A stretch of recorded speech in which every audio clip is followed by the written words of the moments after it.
你都吃啥了？还是你先把嘴吃完再吃。你都吃这个。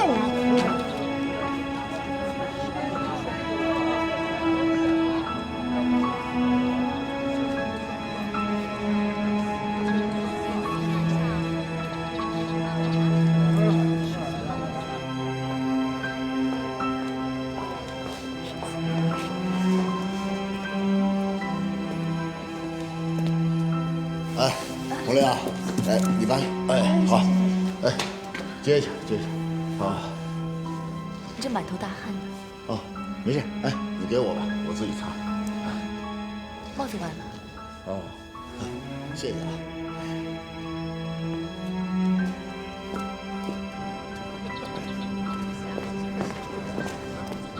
吴正，不行。就吃馒头啊？啊。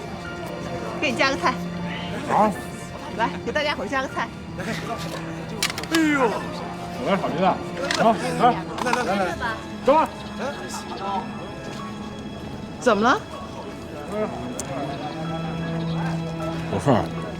没事儿，快吃吧，大家，我还有事儿，先走了。啊。开饭，对，吃。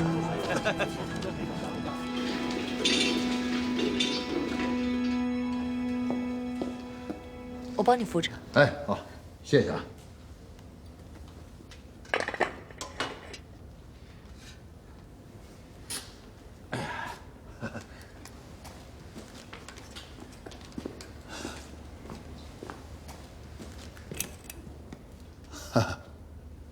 亮了。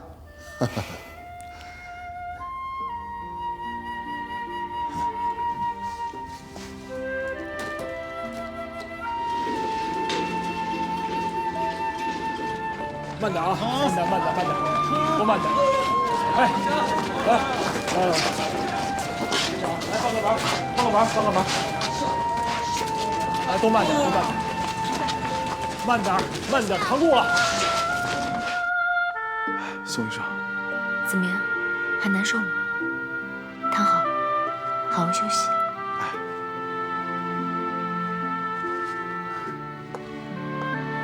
怎么样？好点没有？好多了。多休息啊。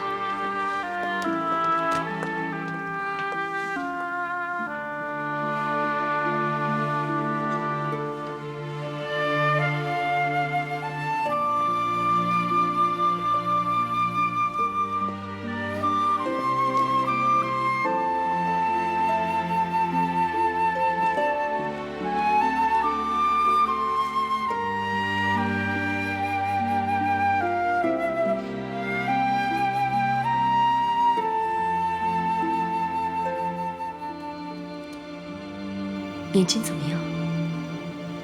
很疼吗？不疼了，没啥事儿。现在医院的医疗设施还不是很好，我在眼科方面也不是很擅长。你先休养一阵子，等我们都准备好了，马上给你做手术。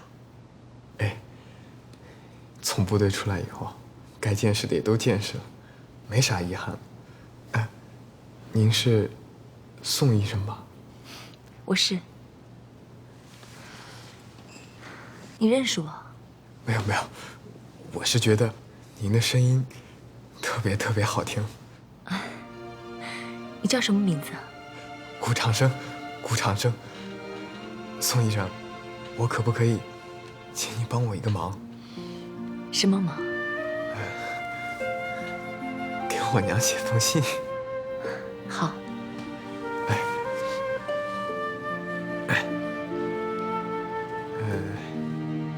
娘，我在部队可好了，吃的也好，住的也好。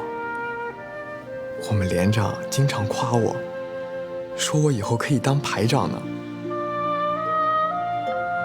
娘，您在家里的时候少下地干活，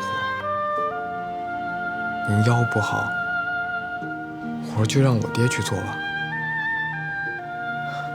对了，娘。我们这仗呀，快打完了。等打完的时候，我就回去。我给您带城里的布，什么花都有，可漂亮了呢。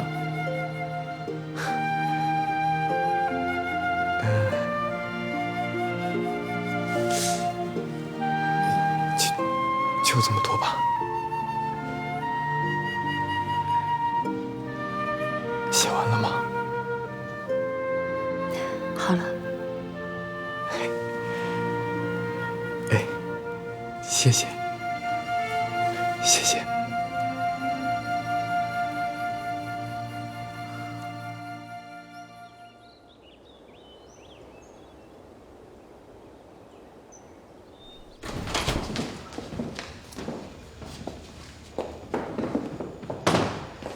爸，怎么了？你自己翻。红莲啊，你回来的正好，过来。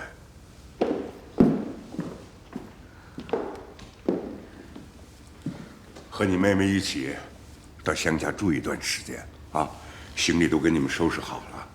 爸，这是为什么呀？我在这还有工作呢。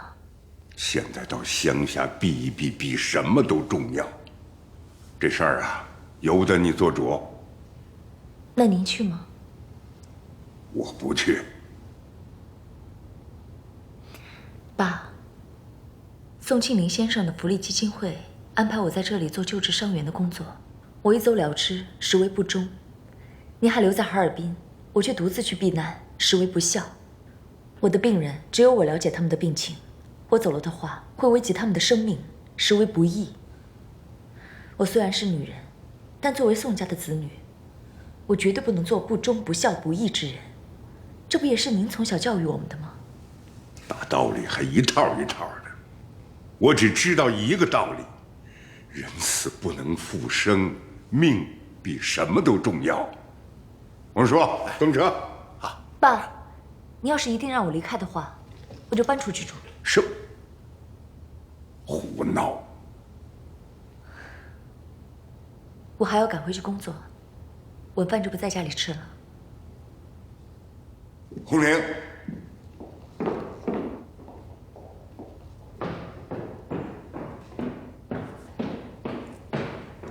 哼，留了几年洋，还真长本事了。爸爸，消消气儿。我作为宋家子女，我也不能做不忠不义不孝之事。行了，不管你姐走不走，你必须得走。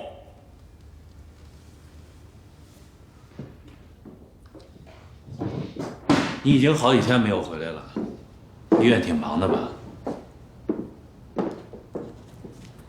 晚上伤员需要照看，我留在那边方便工作。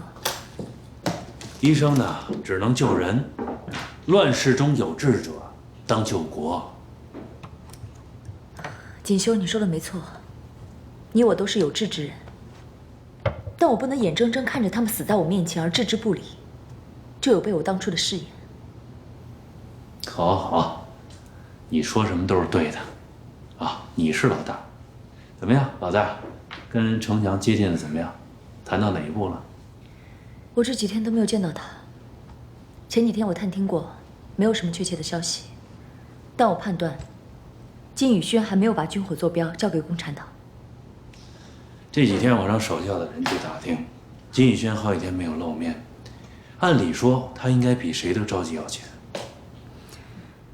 你们继续找，一有消息马上报告给我。我估计，如果金宇轩不主动联系我们，我们很难找到他。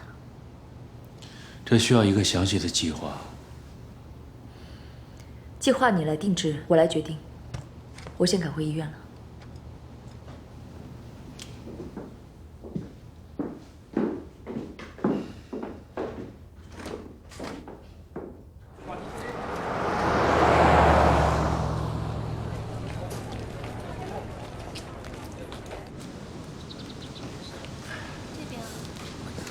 称一下。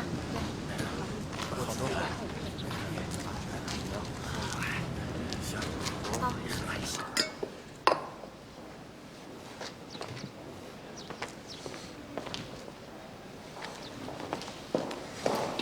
哎，长生，我帮你。宋医生，谢谢你啊。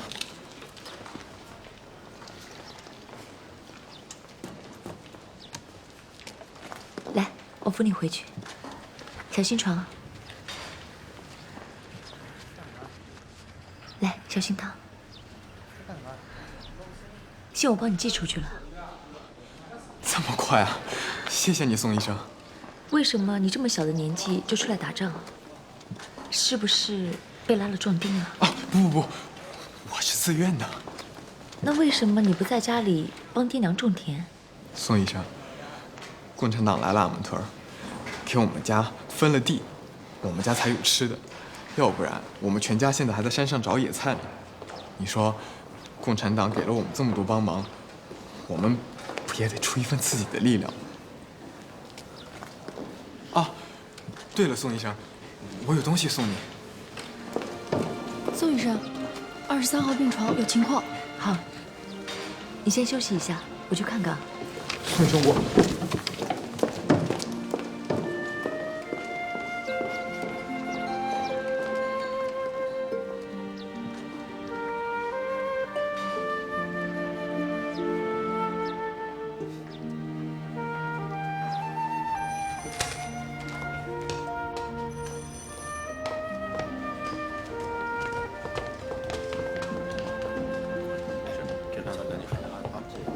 哎，你怎么来了？关你什么事儿？哎，站住！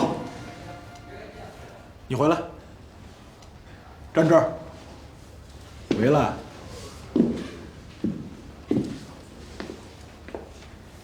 这儿是公安局，我是警察，你说关不关我事儿啊？我叫陈强。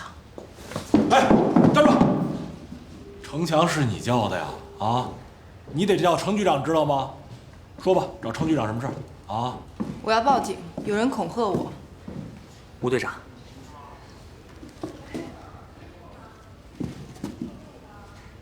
走。不好意思啊，吴队长。这事儿你就甭跟他说了，跟我说就行了。说吧，谁恐吓你啊？啊？你！哎，回来！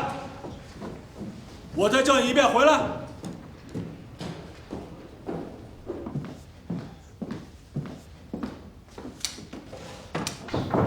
陈大哥，哦，宋小姐，你怎么来了？你们走不走？走不走？去哪儿啊？别的政府部门都走了，你们公安部门走不走？我们不走。那我也不走了。你走不走没关系，我得走了啊！我有重要的事情要去办。再见。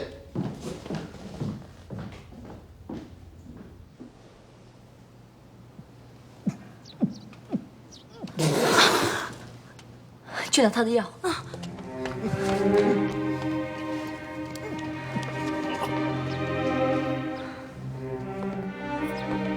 没事儿，别说话。别在我身上得到费用。别说话，别说话。你别想那么多。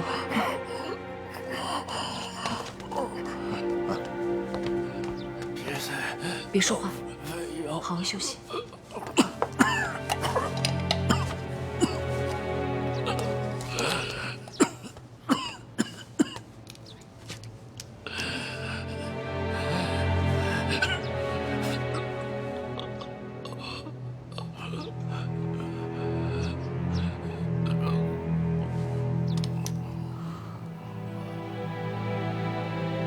照顾好他。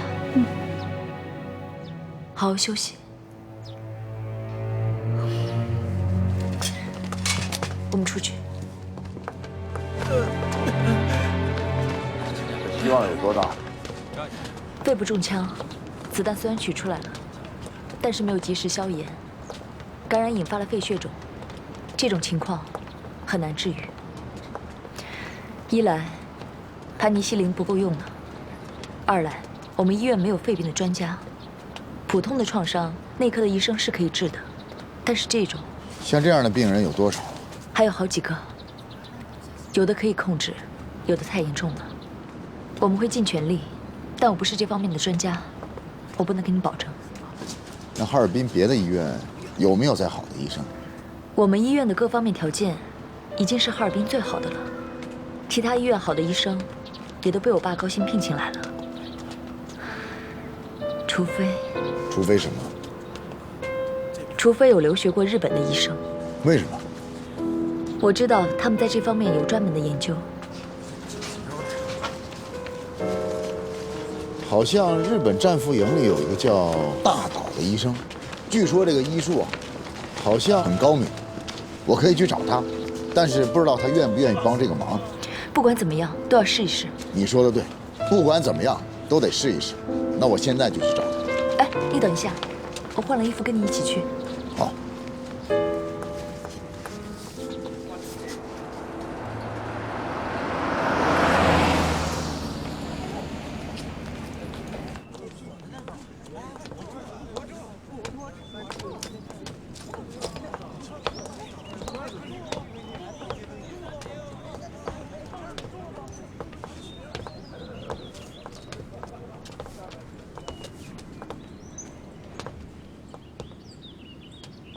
那是山田，啊，我们去找他。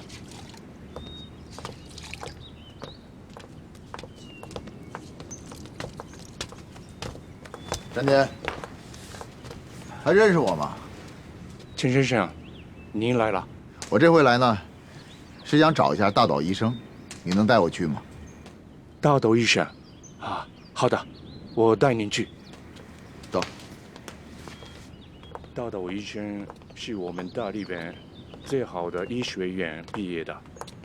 之前我们小队有一个士兵肺部中枪，就是他救过来的。在哪儿啊？他就在那里。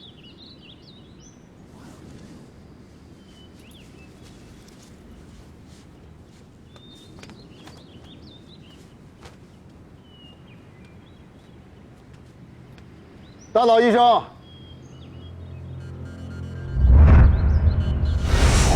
此刻，宋红玲心中很忐忑。抗战时期，他在上海收集日军情报时，曾经为营救杨景修而被捕受伤。当时正是大岛昌明给自己做的手术。万万没想到，竟然在战后的哈尔滨偶遇他。他认出自己了吗？宋红玲不确定。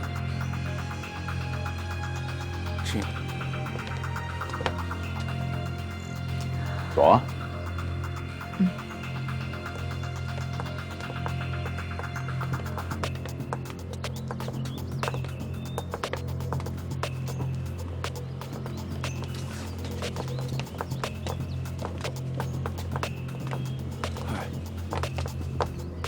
大島先生。おお、山田さん、しっかり元気になりましたね。はい。ええ。こちらは鄭局長です。どうも。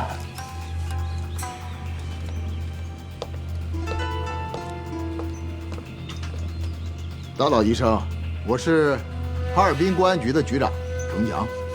我听说啊，你会几句中文啊？我今天来呢，是想有事情，请你帮助他。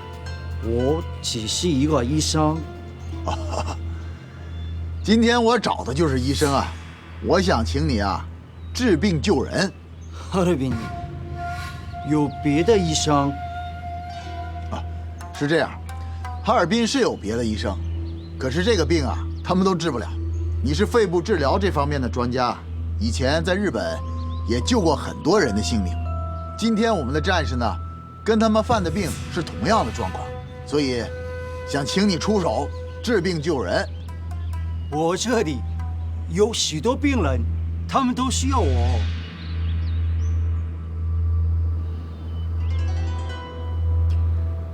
这里的病人病情已经稳定，可我们的病人危在旦夕。大岛医生，我也是医生，可我的医术能力有限，治不了他们。但您不一样，您能救他们的性命。我想，医生救死扶伤是没有国界的，病人也是没有国界的，对吗？哎，大岛医生，我给你介绍一下啊，这位是博阳医院的宋医生，宋红玲女士。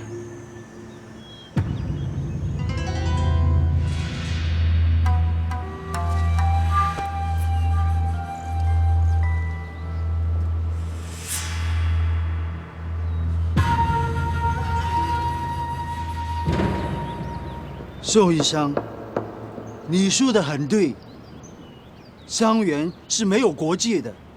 不过，请问，为什么你们的伤员有药，我们的没有？请解释。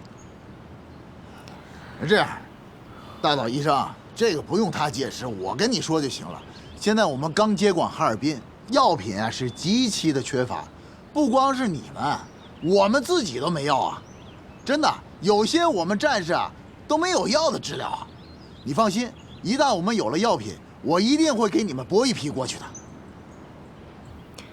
这样吧，我回去以后，跟博阳医院的人商量一下，看能不能匀出一些药品给你们。你看这样行吗？这个我保证啊，这个博阳医院啊就是他们家开的，他说了算，我保证啊。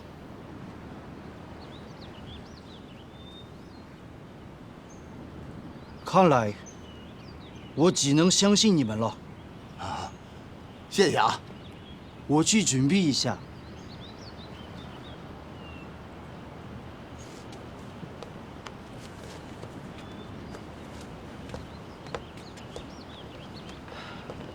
陈局长，我有一个东西，是武丁的家人给他中国姐夫的，就是之前提及那位金先生。金先生。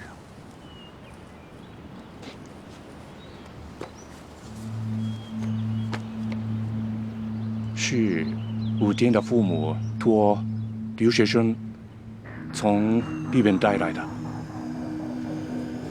你放心，我一定会转交给他的。拜托了。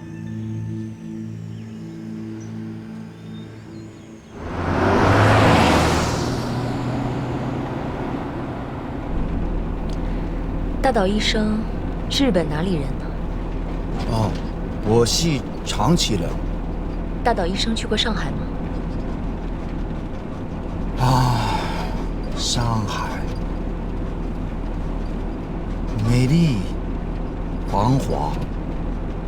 不过，不管怎么样，也不如自己的家乡。你说呢，宋医生？是啊，您说的对，我的家乡在哈尔滨。再美的地方，也没有家乡美。哈尔滨か。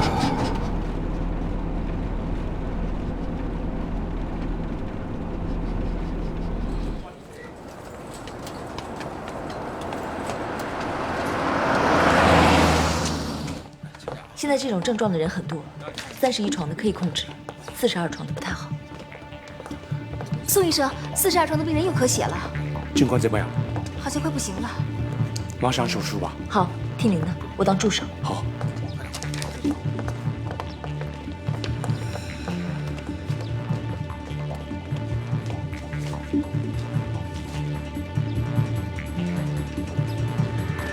23床情况怎么样？情况不太好，注意观察。好。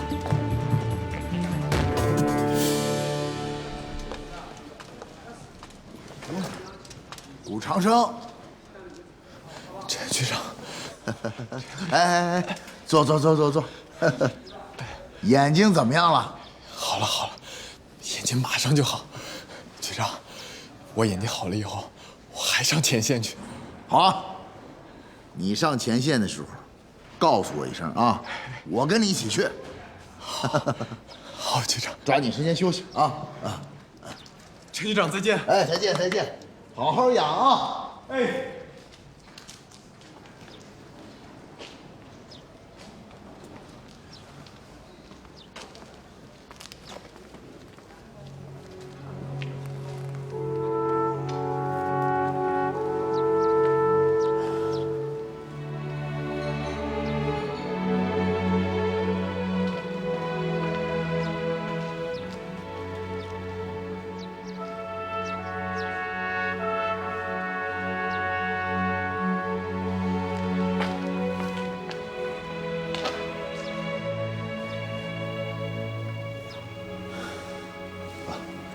吴玲，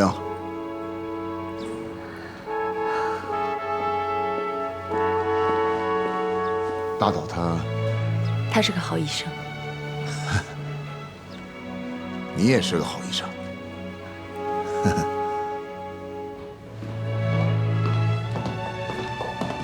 你坐下休息一会儿吧。哎，好。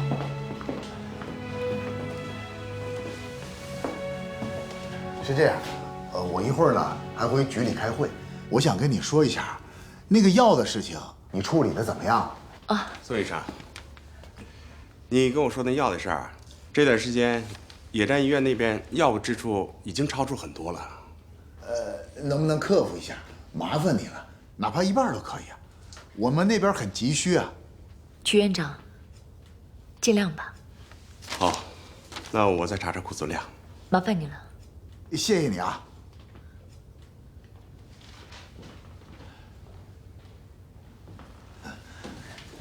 老是给你添麻烦，我都不好意思。你也是为了救人吗？只是我爸那边可能没那么容易理解。是啊，要不这样，我去跟他解释，可以吗？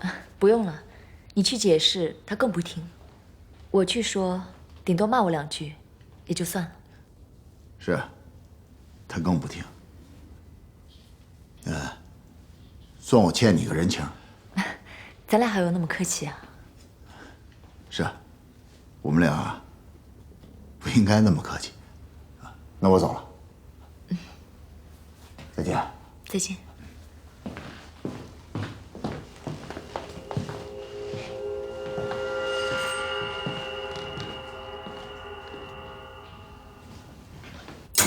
曲院长给我打电话了，怎么又是先斩后奏？爸，这件事是我让曲院长签的字。咱家医院不是慈善堂，你做决定的时候为什么不跟我商量一下？我跟您商量了，您就能答应啊？红莲，赶紧跟爸爸认错。我没有错，爸，我们家开医院就是为了救人，买药也是为了救人。救人没有错，医者父母心，这是我一直秉承的原则。要么我干嘛开什么博洋医院呢？可是那些药都是我真金白银花钱买来的，你帮着共产党，今天一句借钱，明天一句借药，那可是个无底洞啊！红玲啊，你帮着他们在咱们医院旁边建了一个什么野战医院，咱是又出人又出力的，这已经够意思了，怎么还没完没了的往外拿药呢？爸，真的是有急用。红玲，以后这种事情呢，还是先跟爸爸商量商量。不管是什么党，也不能总伸手拿人东西啊，对吧？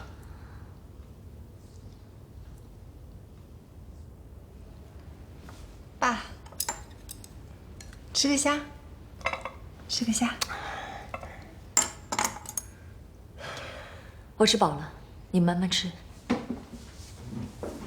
锦绣，爸，别生气，我去劝你们。管他孩子，别生气啊。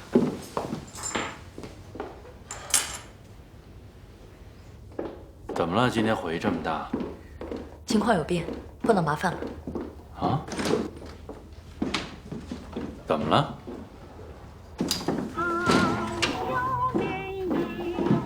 我今天跟程强去日本战俘营，找了一个日本军医，他们把一个包裹交给程强，说是一个叫武田的家人送来的，让程强交给他的中国姐夫姓金。你是怀疑这个姓金的是金宇轩？对。武田，我想起来了，金宇轩的太太叫武田惠子。从程强的反应来看，金宇轩应该已经在他手里了。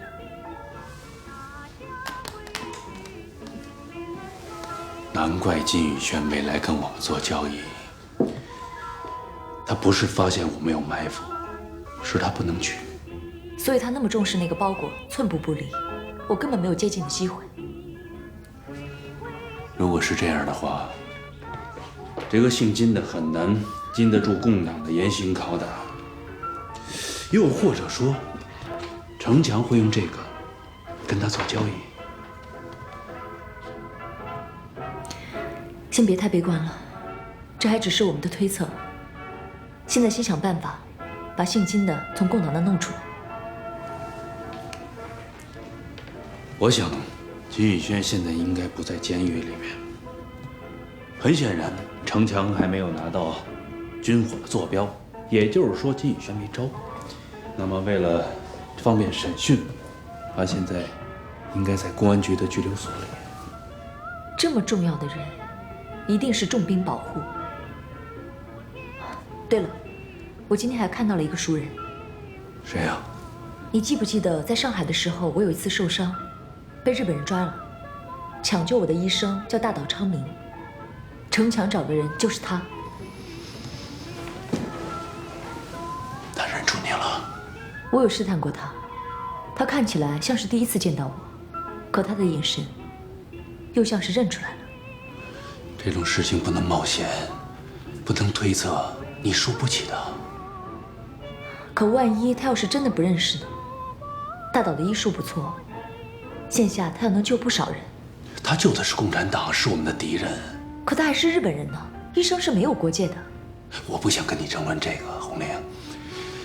你知不知道，如果你的身份暴露了，整个边疆组都会受到很大的威胁。难道你想用整个边疆组人的性命当你的赌注吗？我明白，可他毕竟救过我的性命。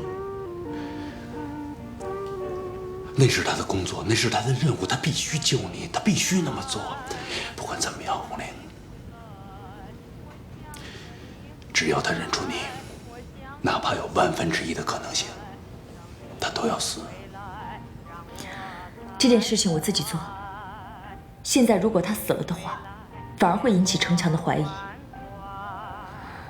你放心吧，我会看情况下手。红玲，你记住啊，对待敌人不能心软，会误大事的。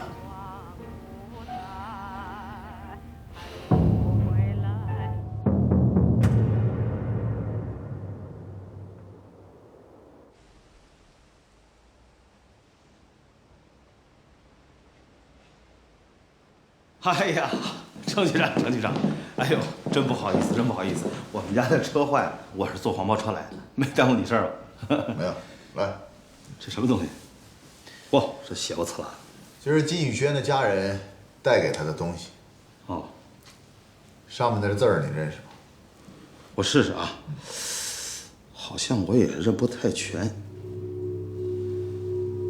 孩子，母。就是母亲的意思啊。母亲向你谢罪。我们什么再见来着？哎呦，这个字我不太熟，应该是地下。对，就是地下的意思。常主任，冰雪聪明，赵某佩服。孩子，母亲对不起你，母亲向你谢罪。我们地下见。对，就是这个意思。这应该是武田惠子写给他们孩子的遗书。哎呦，那这孩子太可怜了。不知道金宇轩看到他以后会怎么想？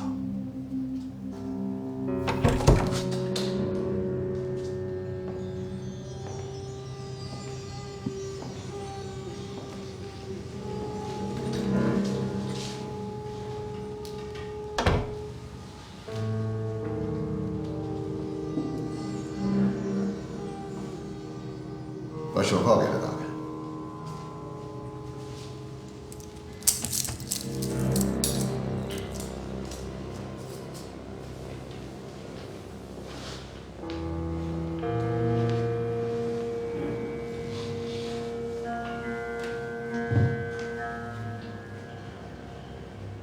金先生，这是武田次郎的家人带给你的东西。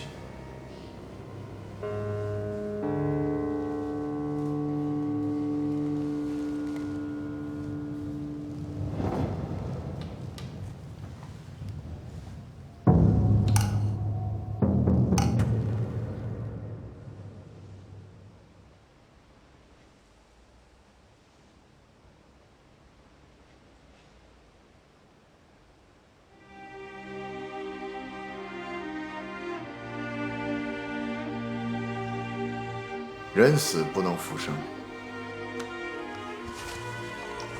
皆是命。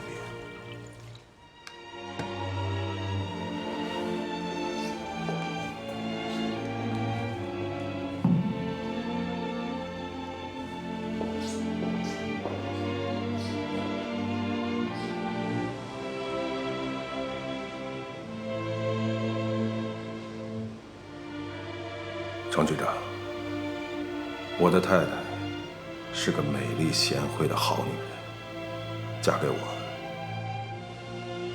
跟着我受了好多的罪啊。死亡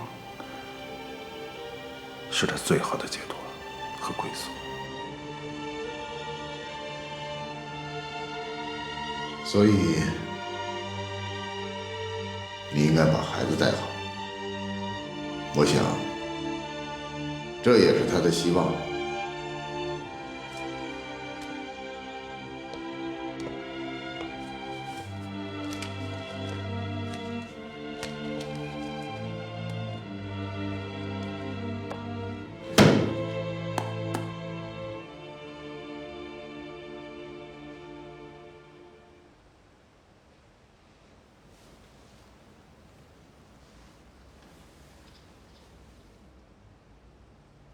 程局长，你是想用它来要挟我？你觉得我会这么做吗？不会，所以我敬佩你。但是，你想我会因为出于感激把军火白白送给你们，你就错了。想要坐标，放了我，给金条。对你今天君子之举的感谢，我给你打巴掌。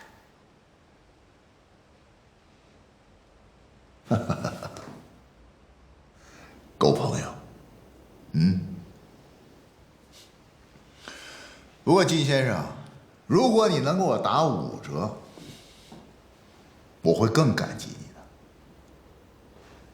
其实你心里边很清楚，有时候钱不是什么东西都能买来的，比如说国家的前途、人民的希望，还有你跟你太太的感情。